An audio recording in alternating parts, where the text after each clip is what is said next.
আপনি মন থেকে যদি আল্লাহকে স্মরণ করতে পারেন, আল্লাহ অবশ্যই তোমার জীবনের যত দুঃখ কষ্ট আছে সবগুলো মোচন করে দিবেন।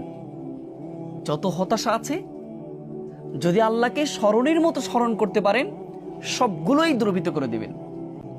কারণ আল্লাহ আপনার মনের সমস্ত কথাগুলো, সমস্ত ব্যথিত কথাগুলো, দীর্ঘশ্বাসগুলো সবগুলোই তিনি শোনেন এবং দেখেন। আমাদের আল্লাহকে আমরা শুধু ডাকতে পারি না, আল্লাহকে আমরা বলতে পারি না, যে আল্লাহ এই ব্যথায় ব্যথিত হয়ে আছে। আর আমরা কি করি?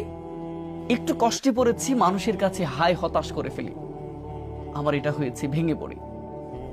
কিন্তু কখনোই আল্লাহ বলেছেন, তুমি দুনিয়ার মানুষের কাছে এই দুঃখ হতাশা এইগুলোর কথা যখন বলবে, তারা একদম শুনবে, কিন্তু কখনোই তোমাকে এটা সলভ করে দিতে পারবে না।